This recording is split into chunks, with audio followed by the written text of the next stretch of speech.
राधे राधे प्रिय भक्तों, कल एकादशी है, मोहिनी एकादशी। तो मोहिनी एकादशी क्यों मनाई जाती है, इसके पीछे का कारण क्या है, आइए मैं बताता हूँ। तो मोहिनी एकादशी का हमें व्रत रखना चाहिए। ये प्रश्न युधिष्ठिर धर्मराज युधिष्ठिर जी ने प्रभु श्री कृष्ण ने किया था कि बताइए प्रभु, इस व्रत को करने बताइए कि ऐसा क्या करूं मैं कि मेरा जीवन भर का पाप मिट जाता है, व्यक्ति का जीवन भर पाप मिट जाए, व्यक्ति को पुण्य मिले, ये ऐसा क्या करूं।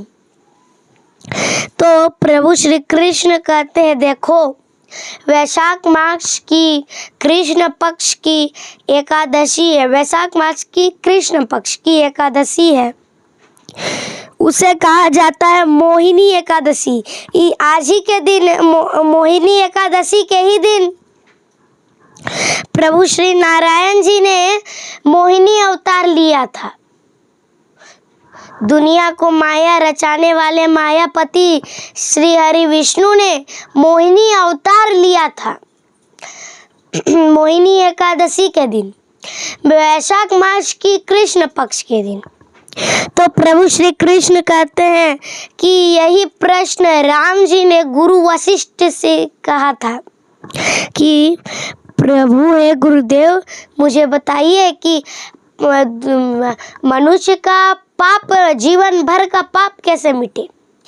तो गुरु वशिष्ठ जी कहते हैं कि देखो, वैसे तो तुम्हारा ही नाम लेने से जग का कल्याण हो जाता है, लेकिन फिर भी पूरे सृष्टि के सनातन धर्म के कल्याण के लिए मैं बताता हूँ। एक राजा थे, राजा के 5 बेटे थे। तो पांचवा बेटा, सबसे छोटा बेटा एकदम नालायक था, कुछ नहीं करता था, मदिरा मांस का पान किया करता था, मदिरा मांस पान। तो वो बहुत पाप कर लिया था। तो एक दिन उसके पाप पूरे बढ़ गए थे। तो एक दिन वो एक संत जी के चरणों में गिरा और कहता है, बताइए प्रभु, बताइए गुरुदेव, मेरे पाप कैसे मिटे।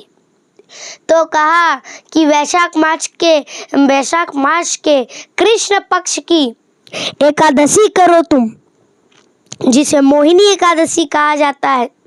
उसका व्रत करोगे तो तुम्हारा जितना पाप है, जितने पाप किए हो, सब नष्ट हो जाएगा। तो उसने व्रत किया, उसके सारे पाप नष्ट हो गए।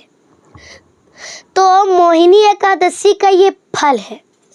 तो कल अर्थात 27 अप्रैल 2026 को एकादशी करेंगे, फिर 28 अप्रैल 2026 को प्रयाण करेंगे। तो और सबसे ज़्यादा भगवान के मंदिर जाएंगे और भगवान का कीर्तन भजन करेंगे। प्रेम से बोलिए राधे राधे।